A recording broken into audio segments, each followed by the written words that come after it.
மதிமுகம் நேயர்களுக்கு வணக்கம். இது அரசியல் திண்ணை. இன்றைய நேர்காணலில் சிறப்பு விருந்தினராக நம்மோடு மூத்த பத்திரிகையாளர் உமாபதி அவர்கள் இணைந்திருக்கிறார். பேசலாம். பிஜேபிக்கு எடப்பாடியார் 27 கொடுத்திருக்காருன்னா எடப்பாடியார் ஒரு பெரிய ராஜன். கேஸ் இல்லைன்னா எதை சாப்பிடுவாங்க? லாக்டவுன் போட்டு வீட்டுல வீரத்துக்கு வைத்து சுத்திட பார்த்திருப்பாங்க. நயினார் நாகேந்திரனுக்கு மனநலம் பாதிக்கப்பட்டிருக்கோம். எத்தனையோ பேர் கொள்ளையடிச்சுட்டு போயிட்டு இருக்கேன். அந்த அம்மா என்ன ஒரு 500 கோடி கொள்ளையடிச்சிருக்கா போயிட்டு போகுது. அதுவங்களுக்கு பொருட்களை பாருங்க. உண்மையிலே அண்ணாமலை மாநில தலைவராக இருந்திருந்தா இன்னைக்கு தேர்தல் தீ பிடிச்சிட்டு.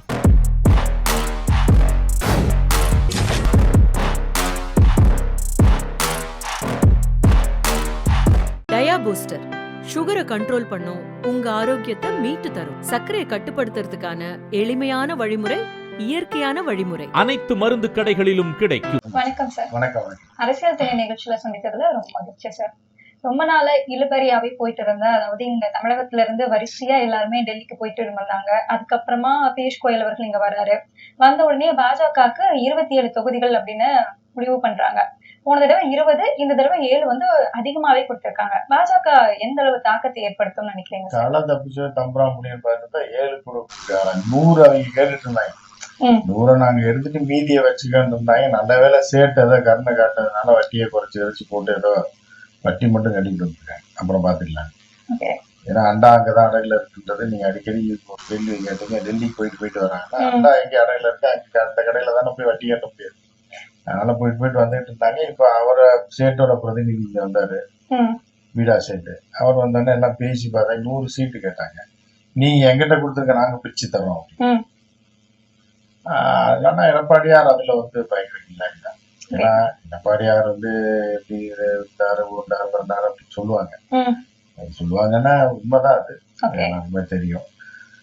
ஆனாலும் இந்த பேச்சுவார்த்தையில குஜராத்திகள் தமிழனை ஜெயிச்சிட முடியாதுன்றது அவங்க அரசியல் மெச்சூரிட்டி இருக்கு. அரசியல் மெச்சூரிட்டி இல்லப்பா, ஒரு ராஜதந்திரி தான். அவர் அவரோட ராஜதந்திரம் அப்படின்றது இன்னைக்கு வரைக்கும் மோடிஜியை கையாளக்கூடிய ஒரு இதுதான். மோடிஜியே அவரை எடப்பாடியார் தான் குரு. ஒரு பக்கம் பார்த்தா மோடிஜி குரு எடப்பாடியார் தான். இன்னைக்கு ஏன் நம்ம இப்ப எந்த பிரச்சனையிலும் இல்லாம சண்டை இல்லாம இது பண்ணி ட்ரம்ப் நான் தான் போறேன் நிறுத்தினேன்னு சொல்லும் போது அவரு மோடிஜி அவர் அப்படியே தியான நிலையில எடப்பாடியார் தான் நினைச்சுக்குவார். நினைச்சுதான் இந்த இவ்வளவு அமைதியா இந்தியா போயிட்டு இருக்காருன்னு எடப்பாடியாருடைய பாலிசி தான். ஏன்னா அமெரிக்காவை டீல் பண்ணும்போது எடப்பாடியார் நினைச்சுதான் டீல் பண்ணுவார். யாரு? மோடிஜி. என்ன நினைப்பாரு சார்? என்ன நினைப்பாருன்னா அவரோட அமைதி திட்டம் தான் எல்லாருக்குமே தெரியுமே. அமைதி வெளியில போகணும்னா என்ன பண்றதுனால என்ன ஆயிடப்போகுது அப்படின்றது புரியுதா அவருக்கு. அது அவருடைய திட்டம் தான் தெரியும். அவருக்கு பார்த்து அமைதி, அடக்கம், பெரியவங்களுக்கு மரியாதை, புரியுதா அவங்களுக்கு அந்த மாதிரி எல்லாம் எடுத்துட்டோம்னா எந்த பிரச்சனையும் வராதுன்றது எடப்பாடியார் கண்டுபிடிச்சு முதல்வராகவே ஆக முடியும். அதை மோடிஜி ஃபாலோ பண்ணிட்டு இருக்காரு. அதே நேரத்தில் ராஜதந்திரத்திலேயே அவர் பயங்கரமான 2 பேரும் ஒரே டைப் தான். என்ன எடப்பாடியார் யாரையுமே கட்டி பிடிச்சு வாழ்த்த மாட்டாரு. இவர் ஏதோ கூட படிச்சவங்க மாதிரி விஜய் சேதுபதி மாதிரி அந்த மாதிரி பண்ணுவாரு. எல்லாரையும் கட்டி பிடிச்சு அவன் அழிக்கிறது இவரோட. அவர் காலில் விழுந்து அழிக்கிறது அவர். அதாவது அது ஒரு அந்த நேரத்துல பிரச்சனையை அவங்களோட பாலிசி. டெல்லி போயிட்டு வந்தாங்கன்னா இப்ப இவருடைய இது அங்க அடையில இருக்கு. அதனால அதையும் பேசி சமாளிச்சு அங்க போய் எல்லாம் பண்ணி 27 முடிச்சதுன்றது பெரிய விஷயம். அவங்க முதல்ல என்ன பண்ணா 100 எங்கிட்ட கொடுத்துங்க, நாங்க தினகரன் கொடுக்குறோம், எங்க தலைமையில தான் கூட்டணி. தினகரனுக்கு 10 நாங்க கொடுத்துடுறோம், எங்களுக்கு 30, தினகரனுக்கு 10, 40, அவருக்கு 10, 70 அப்படின்னு எல்லாம் பிரிச்சு நாங்க கொடுத்துக்கிறோம் அப்படின்னாங்க. அதை விட்டு கொடுக்கல எடப்பாடி. அது வரைக்கும் அவரை பாராட்ட வேண்டியது. பேசி நானே கொடுத்துருக்கேன் கொடுத்துருங்க அப்படின்னு சொல்லி ஓரளவு கொடுத்தது அவர் வெற்றி தான். இதை இந்த 27 அப்படின்னு நம்ம முடிச்சுக்கலாமா? ஏன்னா அங்க நிறைய சின்ன சின்ன கட்சிகள் எல்லாமே இருக்கு இல்லையா? அவங்களும் செய்யறதுக்கான வாய்ப்பு இருக்கா? ஆமா, அவங்களுக்கு 2 கொடுப்பாரு எடப்பாடி. இல்ல அவங்க இப்ப தாமரையில போட்டிடுவாங்களா, ரெட்டை இலையில போட்டியிட வாய்ப்பு இருக்கா? அந்த அப்படியெல்லாம் பண்ண மாட்டாங்க அவங்க. ஏன்னா ஜெயிப்பாங்கன்னு உறுதியா தெரிஞ்சாதான் நம்ம இதை விட்டு போயிடக்கூடாது அப்படின்றதுக்காக அந்த மாதிரி பண்ணுவாங்க. அது சும்மா கணக்கு கொடுக்கறது தானே. கிருஷ்ணசாமி எந்த ஒரு 2 சீட்டு, அந்த 2லயும் கிருஷ்ணசாமி நிற்பாரு. அதனால கூட 4 கேட்பாரு. என் பையனுக்கு 2 எனக்கு 2. சோ இந்த மாதிரி கட்சிகள் தான் வாட்ஸ்அப் கட்சிகள் இருக்கு. அதுகளுக்கு ஆளுங்க கொடுத்தாங்கன்னா நிக்கிறதுக்கு ஆள் வேணும்ல, கொடுத்துட்டு அப்புறம் எடப்பாடியார் தனியா ஒரு 175 நிற்பாங்க. ஆனா 210 தொகுதிகள்ல நாங்க தனிப்பெரும்பான்மையா ஜெயிப்போம் அப்படின்னு சொன்னாரு. அது என்ன கணக்கு சார்? அது எல்லாருமே சொல்றது. நம்ம அதுக்காக 210 நாங்க தோத்துருவோம்னு சொல்ல முடியுமா? உண்மையை சொல்ல இல்ல, முடியுமா? அதிமுக தனிப்பெரும்பான்மையா ஜெயிப்போம் அப்படின்னு அதுதான்மா அவருன்னா அப்புறம் தோப்போம் ஏதோ நாசமா போயிடுவோம் அப்படின்னு சொல்ல முடியும். ஒரு படத்துல எஸ்.எஸ். சுந்தரன் சொல்லுவாங்க, நல்லாருன்னு பதறுவாங்க. சாமி நல்லாருன்னு சொல்லாங்க, சாமி நாசமா போன்னு சொல்லு, சாமி நல்லாருன்னு சொன்னா நாங்க நாசமா போயிடுவோம் அப்படின்னு சொல்லி ஒரு காமெடி. இந்த படம் ஃபுல்லா அப்புறம் கெஞ்சி அழுவாங்க, சாமி என்னை நாசமா போ, என் குடும்பமே தெருவுக்கு வரணும், நாசமா போன்னு வாழ்த்துக்கு சாமி, நீங்க இப்படி சொன்னீங்கன்னா என் குடும்பம் நாசமா போயிடும், அப்புறம் சரி நாசமா போடணும், அப்புறம் தான் அவங்க ரொம்ப நன்றி சாப்பிட்டு போவாங்க. அந்த மாதிரிதான் இருக்கு. ஆனா இந்த பக்கம் பார்த்தோம்னா நம்ம திமுக காங்கிரஸ் தேசிய கட்சிக்கு வந்து 28 கொடுத்திருக்காங்க. பாண்டிச்சேரியிலயுமே நம்ம இப்ப பார்த்தோம் அப்படின்னா திமுகவோட தொகுதிகளையுமே காங்கிரஸ் வந்து வேட்புமனு தாக்கலுமே செஞ்சிருக்காங்க. சோ அப்படி பார்க்கும்போது இவங்களை விட அவங்க வந்து கொஞ்சம் கூட்டணி பேச்சுவார்த்தைகள்ல வலுவா இருக்கிறாங்க அப்படின்னு பாக்கலாமா? நிச்சயமா பாக்கலாம். ஏன்னா இத்து போன காங்கிரஸுக்கு இவ்வளவு சண்டை போட்டு 28 வாங்கியிருக்கு. ஆனா பிஜேபிக்கு எடப்பாடியார் 27 கொடுத்திருக்காருன்னா எடப்பாடியார் ஒரு பெரிய ராஜதந்திரத்தை வந்து நிச்சயமா பாராட்டி ஆகணும். ஆனா எடப்பாடியாருக்கு தெரியும், இப்போ 27ல 4 கூட வர மாட்டாங்க, 4 தான் ஜெயிக்க போறாங்க. ஆனா கேட்கற ஆசைப்பட்டு கேட்கறாங்க அப்படின்னால அதை தட்ட முடியல. ஆமா, தட்ட முடியல. அதுல அவர் சொல்லியிருப்பாரு, 20 இடம் எங்க ஓட்டு தாங்க உங்களுக்கு கொடுப்போம், 4000 ஓட்டு நீங்க வாங்க மாட்டீங்க, ஒரு 7 இடம் அந்த கொங்கு பெல்ட்ல கொஞ்சம் 40,000 வாங்குவீங்க, 50,000 வாங்குவீங்க அப்படின்னு சொல்லி பேசி ஈசி கொடுத்துருக்காருன்னு பெரிய விஷயம். அமித்ஷா இப்போதைக்கு பார்த்து ஏதோ கிரகம் துணையாட்டம் நம்மளை பிடிக்க கிடைக்கிறோம். நம்ம வெஸ்ட் பெங்காலும் இப்ப பிரச்சனையா இருக்கு. 5 ஸ்டேட்ல 5 ஸ்டேட்டுமே பிஜேபி வராது. இருக்கும்போது ரொம்ப அவமானம் பேர். சரி போய் தொலைறாங்க. நாங்க ஏன் டெல்லிக்கு போனாங்க அப்படின்னு கேட்கும்போது கூட 5 ஸ்டேட்ல வேலை இருக்கிறதுனால அமித்ஷா பிஸியா இருக்கிறதுனால நாங்க போய் பார்க்க போறோம் அப்படின்னு சொல்லியிருந்தாரு. அதுக்கு முன்னாடி எல்லாம் வந்து அரை சீட்டு நினைச்சோமா, இல்ல ஜெயலலிதா இருக்கும் போதெல்லாம் ஒவ்வொரு தொகுதியா நினைச்சா எலெக்ஷன் மொத்தமா அப்ப எல்லாம் ஜெயலலிதா பாக்குறதுக்கு அத்வானி எல்லாம் உட்காந்துட்டாரு. அவரோட அமித்ஷா பிரியானா இவங்க வந்து அடிமைகள் கேவலமா போய் அங்க போயிருப்பாங்க. ஆனா அவங்க எடப்பாடியார் அது ஒரு விஷயத்துல பாராட்டலாம். அடிமையா இருந்தா கூட முழு அடிமையா மாறிடணும் இல்ல, முழு அடிமையா இருந்தா கூட தனக்கு வேணுன்றத கேட்டுக்குவாங்க. அது வரைக்கும் பெரிய விஷயம் தான். அடிமையா இருந்தாலும் 3 வேளை சோறு போடுறாங்க, இல்ல அந்த அளவுக்கு ஒரு ஸ்ட்ராங்கான அடிமையா இருக்கிற. இந்த கூட்டணி பேச்சுவார்த்தைகள் இது எல்லாமே ஒரு பக்கம் இருக்க, நமக்கு இதுக்கு முன்னாடி COVID-19 அப்போ நம்ம வந்து எப்படி ஒரு சூழ்நிலையை நம்ம எதிர்கொண்டோமோ அதுக்கு ஏத்த மாதிரியே இப்பவும் நீங்க வந்து தயாராகணும் இந்த வெஸ்ட் ஏசியா போர் நடக்கிறதுனாலன்னு மோடி அவர்கள் வந்து அறிவிச்சிருக்காரு. இது எப்படி புரிஞ்சுக்கிறது சார்? புரிஞ்சுக்கிறதுனா வந்து தவறான ஒரு முடிவு எடுத்துட்டோம், தெருவுல நிக்க போறோம்ன்றது தெரிஞ்சு போச்சு. அதுக்கு முன்னாடியே ஒரு படையை சுட்டு வைக்கிறது, இப்படியாயிரும் பாத்துங்க, சும்மா பிட்ட போடுறது. அடுத்த மாதம் தெருவுல தெரிய போறாங்க, கேஸ் காலி ஆயிடுச்சுன்னா இப்ப புக் பண்ணி வச்சிருக்கவங்களுக்கு கேஸ் கொடுத்துருவாங்க. அதே ஒரு 20 நாள் கழிச்சு, இப்போ புக் பண்ணியே 10 நாள் ஆச்சுன்னா இன்னொரு 10-15 நாள் கழிச்சு இழுத்து அடிச்சு அவங்க அழுக வச்சு கேஸை கொடுத்துருவாங்க. அதுக்கப்புறம் அந்த கேஸ் இப்போ ஒரு 40-35% இந்த ஒரு அடுத்தடுத்து புக்கிங் போட்டே இருப்பாங்கல்ல, இந்த ஒரு 100 மாசத்துக்கு பிரிச்சு கொஞ்சமா இழுத்து அடிச்சு 25 நாள் 30 நாள் அழுக வச்சு கொடுத்துருவாங்க. அதுக்கு அடுத்த ரவுண்ட் அடுத்த மாசம் வருதுல்ல, அங்கதான் சிக்கல் ஆரம்பிக்கும். அதுவும் இல்லை, அப்போ அது வரைக்கும் கடை திறக்க முடியாது. இப்ப 2 கப்பல்ல வந்தா கூட அது நமக்கு பத்தாது, வந்து வீட்டுக்கு கொடுக்கறதுக்கே பத்தாது. அதனால இப்ப ஹோட்டல்கள்லாம் இப்போதைக்கு இருக்கிற கேஸ் வச்சு ஓடிட்டு இருக்காங்க. இப்ப அவனுக்கு கேஸே தர மாட்டாங்க. அப்ப ஹோட்டல் எல்லாம் ஒழிச்சு போறப்ப பெரிய பதட்டம் வருவாங்க.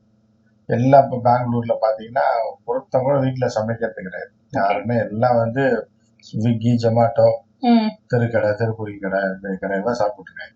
ஏன்னா அவங்க வெளியே வேலைக்கு வராங்க, மிட் நைட் பிரியாணி, மசாலா சாப்பிட்டு இந்த வாழ்க்கையை ஓட்டிட்டு இருக்கேன். ஸோ இப்படி இல்லை அப்படின்னா என்ன ஆகும்னா, பூராமே பல பேர் பெங்களூர்ல சென்னையில எல்லாம் சரக்கு அடிச்சுட்டு சாப்பிட முடியாது. அந்த இடம் மட்டும் என்னன்னா பல விதத்துல நீங்க வந்து பெட்ரோல், டீசல், மத்திய தரைக்கடல்ல இந்த பிரச்சனை அப்படின்னு மட்டும் பார்க்கக்கூடாது. அது வீட்டுல இருக்க பசங்க குடல் வந்து போற வரைக்கும், பிள்ளைங்க அல்சர் வர்ற வரைக்கும் நீங்க பார்க்கணும். இப்ப பிள்ளைங்க பசங்க எல்லாம் பப்பு போவாங்க அடிச்சுட்டு, இப்ப நைட்டு மிட் நைட்ல ஸ்விக்கி, ஜொமேட்டோ, 2 மணிக்கு பிரியாணி, 1 மணிக்கு ஆர்டர் சாப்பிடுறாங்க. இப்ப இதெல்லாம் சாப்பிடலன்னா குடிச்சிட்டு அப்படியே தூக்கிடுவாங்க. அப்ப வந்து அவங்களுக்கு உடல் நலம் வந்து பிள்ளைங்களுக்கும் சரி பசங்களுக்கும் கெட்டு போயிடும். அது வந்து ஏன்னா யாருமே சமைக்க தெரியாது, இப்ப உள்ள பிள்ளைங்களுக்கு சமைக்க தெரியாது, பசங்களும் வெளியே வாங்கி சாப்பிட்டு பழகிட்டாங்க. இப்ப இதெல்லாம் சாப்பிடும் போது உடல் நலம் பாதிக்கப்பட்டு ஒரு பெரிய ஜென்ரேஷனே இன்னொரு 3-4 வருஷத்துக்கு அப்புறம் அல்சர் வர்றதுக்கு, உடல்நலம் கெட்டு போறதுக்கு இப்ப இந்த 3 மாசம் ஒரு காரணமா இருக்கும். இது பல வகையில உடல்ல பாதிக்கும். மனநலனை பாதிக்கும். ம், இந்த ஆர்டர் போட்டு வரமாட்டான், எடுக்க மாட்டான் அப்படிங்கும்போது மன ரீதியா பாதிப்படையும். ம். அப்புறம் நம்மளே நம்ம சமைச்சு சாப்பிடணும்னே பிள்ளைங்க வந்து இப்ப மென்டலி ஸ்ட்ரெஸ் ஆகி போய் அதுவும் சூசைட் விறகு பண்றது. கட்டையில சமைக்க சொல்லி ஆமா, பண்றாங்க. அப்படிங்கும் போதெல்லாம் வந்து ஏன்னா கேஸ்லயே அந்த பிள்ளைங்க சூதனி வைக்க தெரியாத பிள்ளைங்க போய் விறகு சமைச்சு சொன்னீங்கன்னா அவங்களோட வாழ்க்கை நாசமா போயிடும். குடும்ப வாழ்க்கை பிரச்சனை, இப்ப டைவர்ஸ் வரும், பிரச்சனை வரும். இப்படி நிறைய சமூகத்துல நிறைய அந்த கேஸ்னால எவ்வளவு பாதிக்கப்படுது. அதுவும் கடை கேஸ்னால, வீட்டு கேஸ்னால, ம், ஓகே. கடை கேஸ்னால எவ்வளவு பாதிக்கப்படுது. அது பெட்ரோல் அடுத்து நிறுத்தினாங்க ம். ரொம்ப பிரச்சனை. லவ் ஃபெயிலியர் ஆகுது மாதிரி. பைக்ல வெளியே கூட்டு போக ஆமா, முடியாம. வெளியே கூட்டு போக முடியாதுன்னு மட்டும் இல்ல. இப்போ ஒரு பிள்ளை வந்து டியூட்டிக்கு போகணுன்றது, இந்த பையன் பெட்ரோல் இல்ல, ம், பக்கத்து வீட்டு பையன் மட்டும் போயிட்டே இருக்கான்னா அவன் கூட போயிடும். ஆபீஸ் சொல்றேன். ஓகே. அப்ப அவங்க 2 பேருக்கு ஒரு ஃப்ரெண்ட்ஷிப் ஆயிரும். அப்ப என்னடா இவன் பக்கத்து வீட்டுக்காரன் இப்ப எங்க போய் பெட்ரோல் வாங்குறான், அவன் பாரு ஃபுல் டேங்க் வச்சிருக்கான், ம். நீ யூஸ்லெஸ் ஃபெல்லோன்னு சொல்லி இதனால மனம் முறிக்கும். நாமே படிக்க வச்சிருப்பான். அதுதான் அந்த மாதிரி ஆள் தான் எனக்கு வேணும். ஓகே. இக்கட்டான சூழ்நிலையை காப்பாத்துறவன் தான் புருஷனா இருக்கு, ம். லவ்வரா இருக்கு சொல்லி காதல் உடனே பல்வேறு வகையில பிரச்சனை வரும். மோடிஜி ஆட்சினால பாருங்க என்னென்ன பிரச்சனை வருது. இல்ல அவங்க இந்த தப்பு கடை பண்ணிட்டாங்க. சிலிண்டர்னால பெட்ரோல்னாலையும் பல குடும்பம் நாசமாகும். ஓகே. அதே மாதிரி ஷேர் ஆட்டோ, ம், புரியுதா உங்களுக்கு? ஷேர் ஆட்டோ பாதி டீசல் கிடைக்கலன்னு அவங்க ம். ஏற்கனவே இருக்கிற டீசலை வச்சு ஓட்டிட்டு இருக்காங்க. பாதி ஷேர் ஆட்டோ கட்டாயம். ஓகே. இப்ப அந்த பையன் அங்க வெயிட் பண்ணிட்டு இருப்பான், அந்த பிள்ளை வராது.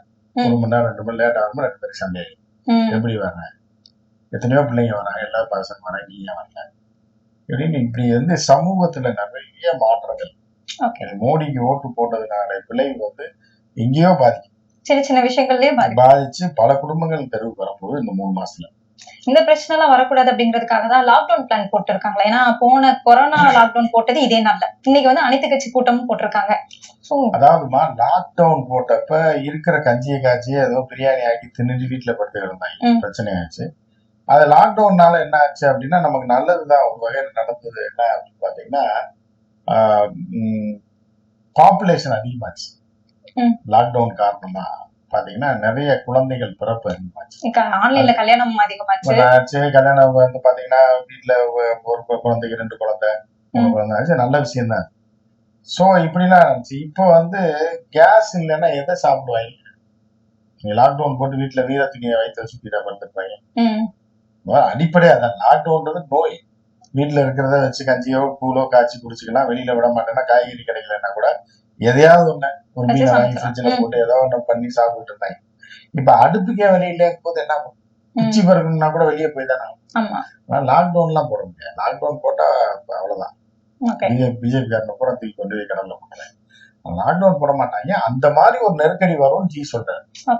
நெருக்கடிக்கெல்லாம் காரணம் என்னன்னா ஒரே ஒரு வார்த்தை தான், அப்பான்ற ஒரு வார்த்தை. சரத்குமார் படத்துல ஒரு படத்துலமா ஏய் அப்படின்னு ஒருத்தர் சொல்லிடுவான், வாழ்க்கையே மாறி. ஒரு போலீஸ்காரனை ஏய்னோன்னா அவன் வந்து என்னடா சொன்னு பிடிச்சதும் இந்த படத்துல கதையை மாறி கிரிமினல் ஆகி ஜெயிலுக்கு போயிடும். அந்த ஒரு வார்த்தை வந்து ஒரு மாத்திருப்பாரு. அப்பான்னு ஒரு வார்த்தை நீங்க நம்ம இந்திய மக்கள் பூரா தெருவில் அப்பா அப்படின்னு சொல்லிட்டு ஸ்டாலின் சார் தானே சார் சொல்றாங்க, மோடி சொல்றாங்க. ஸ்டேட்ல சொல்றதுமா, மோடி போய் எவனையும் அப்பான்னு சொல்லிட்டாருல்ல. ஓகே. மோடி போய் இஸ்ரேல்காரனால அப்பான்ட்டாரு. அதனாலதான் இப்ப பிரச்சனையே. இதுல வந்து நம்ம இன்னொரு விஷயமும் பார்க்க வேண்டியிருக்கு சார். இந்த போர்ல எல்லா நாடுமே கஷ்டத்துல இருந்தாலும் ரஷ்யா மட்டும் நல்ல ஜாலியா கொஞ்சம் முன்னேறி வராங்களோ? ஜாலியா முன்னேறி வரலப்பா, வியாபாரம் கலைக்கட்டு. புரியுதா உங்களுக்கு? வந்து இப்ப எல்லாம் நமக்கு எதிரி கடப்புறம் அடைச்சிட்டான் அப்படிங்கும் போது இவங்களுக்கு வியாபாரம் இல்லாம, அது காரணம் ட்ரம்ப் தான். அவன் கடையில அவனே தீய வச்சு அடிச்சு நொறுக்கிட்டு எதிராளி கடை வியாபாரத்துல பயங்கரமா போட்டிருக்காரு மாதிரி இருக்கு. இதுல வந்து நம்ம நரேந்திர மோடியை எப்படி சார் குற்றம் சொல்ல முடியும்? இவரால என்ன நடவடிக்கை எடுக்க? அவரால் குற்றம் சொல்ல முடியாது. அவர்தான் அதாவது ஒருத்தனை போய் இப்ப இந்த பழைய இந்தி படத்துல நிறைய படம், ஷாருக்கான் படம் ஃபர்ஸ்ட் படத்துல எல்லாம் அதான் ஸ்டோரியே அதுதான். ஜூஹி சாவ்லாவும் ஷாருக்கானும் அவ்வளவு அழகா இருக்கும், அவ்வளவு அழகா இருப்பாங்க. ஷாருக்கான் சொல்லவே வேணாம், ஃபர்ஸ்ட் படத்துல எப்படி இருப்பாங்க. இப்படியே ஷாருக்கான் 60 வயசு ஆகும்போது வேல்யூ. 2 பேரும் லவ் பண்ணுவாங்க. அந்த ஒரு அழகான ஒரு லவ் படம் எல்லாம் முடிச்சு கடைசியில பார்த்தா ஜூஹி சாவ்லாவுடைய அப்பா தான் ஷாருக்கானோட அப்பாவை கொண்டிருப்பான் குடும்ப பகையில அப்படின்னு 2 பேரும் பிரிஞ்சுப்பாங்க. பிரிஞ்சு அப்புறம் 2 பேரும் பிரிய மாட்டாங்க. அது வந்து அப்படி இப்படின்னு போய் அந்த கதையை உடைச்சு கடைசியில் இவங்க 2 பேரும் செத்துருவாங்க அந்த படத்துல. இந்த மாதிரி பல படங்களோட கதை அப்படிதான் இருக்கும். கதாநாயகனோட அப்பன் தான் வந்து கதாநாயகனோட அப்பாவை கொண்டிருப்பான். இல்லை இவங்க அப்பா அவங்க அப்பனை கொண்டோன்னே அது ஃபியூச்சர்ல லவ்லாம் பண்ணி கல்யாணம் பண்ண போறப்ப தெரிஞ்சிடும் இவனோட மகளா அப்படின்னோடனே அது சோகத்துல பிரிவாங்க. அப்புறம் இவர் கொல்லல ஆனா வேன் மேல பழி விழுந்துச்சுன்னு இப்படியே வடையை சுட்டு கடையை முடிப்பாங்க. இதை பழைய ரஜினி படத்துல, அமிதாப் பச்சன் படத்துல பாதிக்காத, அதாவது ஷாருக்கான் படத்துல இதான் லவ் பண்ணுவாங்க, அந்த குடும்பத்துல எவனா கொண்டிருப்பா, இப்படிதான்.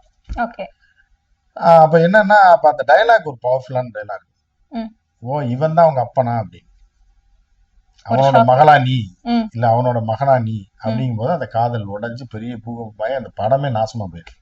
அந்த மாதிரி ஒரு வார்த்தை தான், அப்பா ஓ அவன் மகனா நீ, ஓ அவன் தான் உனக்கு அப்பனா, உனக்கு வைக்கிறான்டா வெடி அப்படின்றதுதான் இப்ப நடந்துட்டு இருக்கு. அதை சொல்லாம இருந்திருந்தா ஈரான் வந்து நமக்கு நிறைய எண்ணெயை கொடுத்துருக்கு. அந்த ஒரு வார்த்தை தான் 160 கோடி இந்தியர்கள் வாயிலே மண்ணை போட்டிருக்கு அப்படின்னு.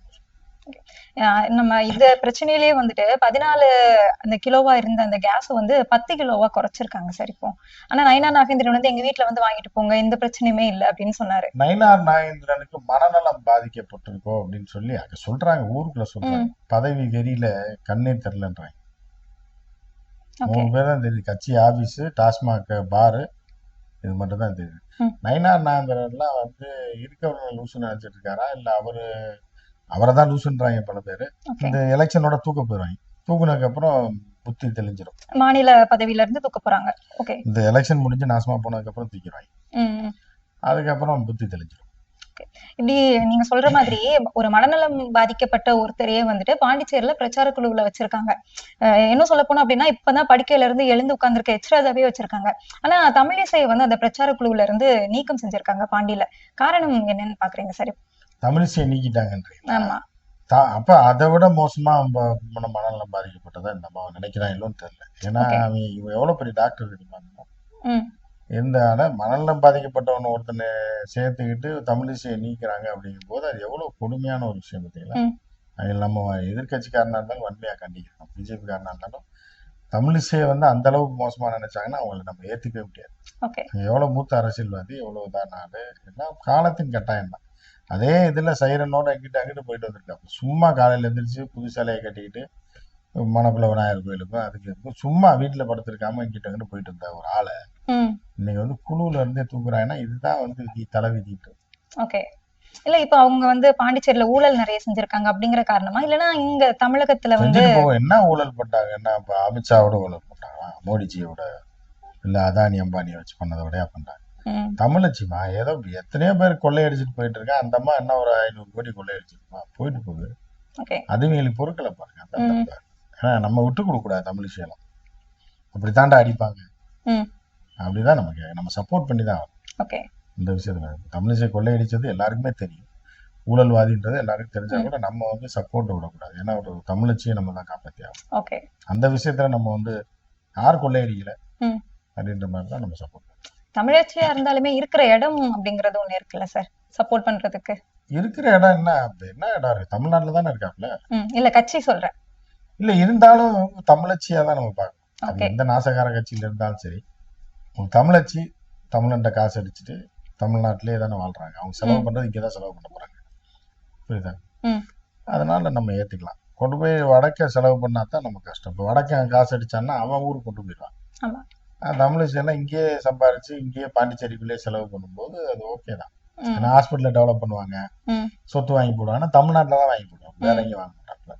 ஸோ அதனால அது ஏற்புடையதுதான். தமிழிசை வந்து நம்ம பாராட்டணும், வாழ்த்தணும், சப்போர்ட் பண்ணணும். தமிழிசைக்கா வந்து பாஜக நிக்கிறாங்க அப்படின்னா அந்த எங்க கூட்டணி வந்து டெல்லி கூட்டணி இல்ல கில்லி கூட்டணி ரொம்ப ஸ்ட்ராங்கா இருக்கு அப்படின்னு எல்லாமே பேசிட்டு இருந்தாங்க. ஆனா அந்த கில்லி கூட்டணியில தான் ஜே.கே. வாசன் வந்து அவராவே வெளிவந்திருக்காரு. அந்த தொகுதி பங்கீட்டுல எல்லாம் பேச்சுவார்த்தையில ஈடுபடல. போன தடவை 6 தொகுதியில அவர் பட்ட கஷ்டம் அவருக்கு தானமா தெரியும். நீங்க பாட்டுக்கு வாய்க்கு வந்து பேசிட்டு போனீங்கன்னா 6 பேர் எங்க போய் பிடிப்பாரு அவரு? அவருக்கு எவ்வளவு முடியுமோ அதானே பண்ண முடியும். 6 தொகுதியை தூக்கி நீங்க கொடுத்தாங்கன்னா நிறுத்துறதுக்கு எங்க போய் ஆள்? ஒரு டிரைவர், ஒரு ஆபீஸ் பாய், ஒரு PA, 2 வக்கீல் கூட இருக்கு. மொத்தமே 6 பேருக்கு சீட்டை கொடுத்துட்டு என்ன பண்றது? யார் வண்டி ஓட்டுவா, யாரு போன் அட்டன் பண்றது, என்ன பண்றது? அதான் கோவப்பட்டு இப்ப இந்த வேலையெல்லாம் என்கிட்ட வச்சுக்கிறாங்க. ஒண்ணு கொடுங்க பேருக்கு, ஒன்னு கூட்டணியில இருக்கோன்றக்க, 1 2 கொடுங்க. சும்மா நீ 6 7 எனக்கு கொடுத்து என்னை டென்ஷன் ஆகி விடாங்கிட்டாப்ல. அதனால இந்த டைம் 2 தான் கொடுப்பாங்க. ஆனா கொடுப்பாங்க, உள்ளதான் இருப்பாரு. 1 2. ஆமா, அவர் உள்ளதான் இருக்காரு, பேசிட்டு வந்துட்டாரு, பேட்டி கொடுத்துருக்காரு, பாக்கலையா? கூட்டணி முடிவாயிருச்சு, ம். முடிவு பண்ணிட்டாங்க, நாங்க அப்புறம் சொல்றோம் அப்படின்னு. ஓகே.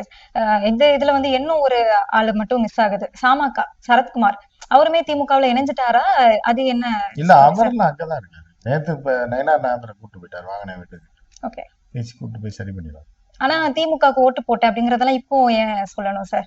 அது நேத்து ஒரு வெறுப்புல சொல்றதுதாம்மா. ஓகே. அதுக்காக குடும்பத்துல புருஷன் முன்னாடி சண்டை வருது, அதுக்காக எதையாவது ஒண்ணு சொல்றதுதான். அதுக்காக இல்லைன்னு ஆயிருப்பான், திருப்பி போயிட்டு சாயந்தரம் வந்துருவாங்க எல்லாம் அந்த மாதிரி. ஓகே. ஒரு வழியா முடிஞ்சிரும்னு சொல்றீங்க.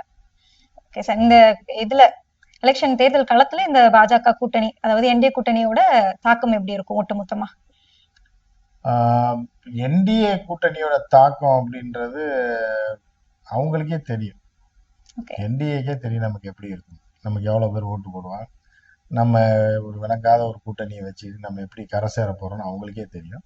இதுல இனிமே தான் அண்ணாமலை எல்லாம் தன்னோட வேலையா இருக்கு. உண்மையிலே அண்ணாமலை வந்து மாநில தலைவரா இருந்திருந்தா இன்னைக்கு தேர்தல் தீ பிடிச்சிட்டு ஓகே. அவ்வளவு பரபரப்பா கொண்டு போயிருப்பாங்க. ம். இன்னைக்கு வந்து நயனார் நாகேந்திரனை போட்டதோட அந்த இது கட்சி முடிஞ்சு போச்சு. ம். புரியுதா உங்களுக்கு? அதுதான் அப்படி. இப்ப அண்ணாமலை போடாததுனால அவரு உள்ள இருந்த குளறுபடி பாக்குறதுக்கு கட்டாயம் அவர் பண்ணாம அப்படி இருப்பாரு. ஓகே. மானரோசம் உள்ள மனுஷனா இருந்தா பண்ணிதானே ஆகணும். பதவியும் பிடிங்கிட்டாங்க, ம். ஒரு பதவியும் கொடுத்து கூட்டணியை நம்மளை ஒழிச்சு கட்டினது எடப்பாடி கூட்டணி எல்லாருமே இருக்காங்க. அப்படி இருக்கும்போது நம்ம ஒரு கை பார்க்கணும்னு எல்லாருமே தோன்றும். கண்டிப்பா. நன்றி சார். நிறைய தகவல்களை பகிர்ந்தீங்க. நன்றி சார்.